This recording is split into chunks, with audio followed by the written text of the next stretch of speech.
You're watching Durango News, celebrating Southwest Colorado every day. City Council candidates Dick White and Sean Waddell shared their vision for Durango's future. The Four States Ag Expo celebrates 33 years of agriculture done right. And the Women's Resource Center honors 3 extraordinary women during Women's History Month. I'm Ashley Dixon. And I'm Jordan Alexander with this week's edition of Durango News. This program is brought to you by Stone Age Tools, named a best place to work by Outside Magazine. Thanks for watching Durango News. I'm Ashley Dixon. City residents can expect their ballots for the April 7th City Council elections to arrive in the mail beginning March 16th. 4 candidates are running for 2 seats. Last week, news producer Deb Urota conducted in-studio interviews with incumbent council member Sweetie Marbury and challenger Dave McHenry. This week, we hear from incumbent Dick White and challenger Sean Waddell. Although we've paired up our interviews for the past 2 weeks to give each candidate enough time to discuss their stance on city issues, candidates run at large. That means the top 2 candidates who receive the greatest number of votes win the 2 seats open for election. In essence, all 4 candidates are running against each other. Dick White, a retired professor of astronomy who taught at Smith College, is a systemic thinker who wants to develop long-term vision for the future. He is a strong advocate for sustainability issues in city government. During his first term, White saw the defeat of an ordinance to charge a fee to use plastic bags in grocery stores. But he also successfully advocated for single-stream recycling in the city, and that increased participation in recycling from 35% to 80% of city residents. The city of Durango faces a number of major capital improvement projects, including a $55 million expansion of the sewage treatment plant, an extension of the half-cent sales tax for recreation projects and maintenance, and a proposal to expand the airport. White says the airport is critical to the area's economy. It generates more than $280 million in economic activity. Without expanding the airport, the city and county risk losing that economic engine. White says he hasn't quite made up his mind about which option to support, but adds that he is leaning towards a preference at this point. I am leaning toward what is called Alternative 3, which is to build a new terminal on the east side of the existing runway. And the reason for that, my primary reason for that, is the flexibility it gives us for the future. It leverages federal money that would be available for that development that won't be available for other kinds of development over there, and that's a huge piece.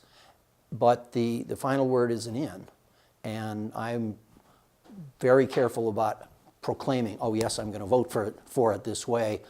We haven't heard from everyone.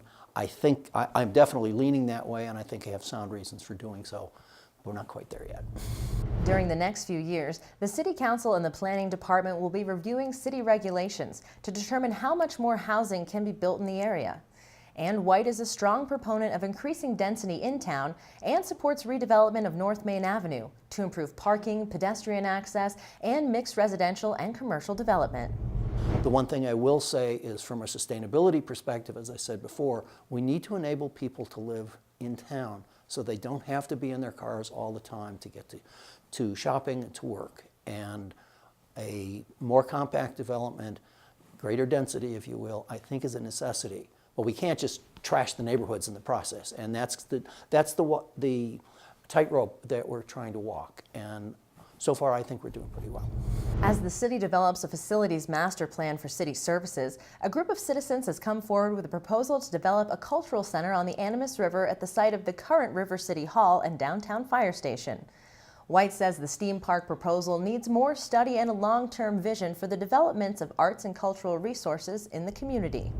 I think the next step is to follow through on the #1 recommendation of the consultants, which was we need an arts and culture master plan. And it would be imprudent, I think, for the city to go ahead and say, oh, we'll devote this city-owned land on the riverfront to the Steam Park when we don't have a view of that larger issue of what are our assets, what are our liabilities. One could argue that the existing building for the Durango Arts Center is such a liability. How do we deal with that? And I've begun to have conversations with people in the arts community, and as I've done that, it seems to be one needs a systems view of all the different things. North Main Avenue, the downtown the north end of the business, downtown business district, if you will. The perennial wish for a convention center. All of these things can mix together. The redevelopment of North Main. How do you put together this into a vision of what Durango of 20, 25 years from now might look like? For more about Dick White's campaign, visit his website at dickwhitefordurango.com. If Dick White is the champion of sustainability and long-term vision, our next featured candidate, Sean Waddell, would have to be called the champion of business. Waddell is a Durango native and graduate of Fort Lewis College. He worked for 27 years in the finance industry before taking over his family's property management company full-time. Waddell says he's running for office because he wants to serve his community, and he believes he brings a business perspective to the city council. I believe that Durango is it's a $60 million business, and I believe that I, with my experience, can act as that director or a part of that board of directors and set policy and follow through and guide this town into the next, what the future, whatever it holds. Waddell says the city needs to set priorities just as a business sets primary and secondary goals to be successful. The sewage treatment plant expansion is at the top of his list, but Waddell advocates for smaller annual increase in water and sewer fees rather than waiting as previous councils have done. He said the recent rate increases have been a shock to residents, especially for those on fixed incomes. The airport is next on his list, and he says that doing nothing is not an option. The idea of replacing it or upgrading it, there is no decision to be made. If you make no decision, it's not an option. We have to upgrade it. The consensus at this point is to build a brand new one. I have a hard time swallowing that just because I don't like throwing away infrastructure. You spent the money on it. I need to get more into the numbers and really part of the discussions and see what decisions is the right one to make. One of my biggest concerns is interruption of service. If you build on the east side, that alleviates that whole problem. Your interruption of service is not going to be affected at all. The downside of that is you've got all this infrastructure that's in place. What do you do with it when you're done? There's some retail possibilities that could offset some of the costs of the airport, which is really intriguing to me. But before we throw it away, I really want to take a chance and look at the numbers and study it. Given the importance of the sewage treatment plant and the airport expansion projects, Waddell says the proposed steam park project will have to take a back seat for a while.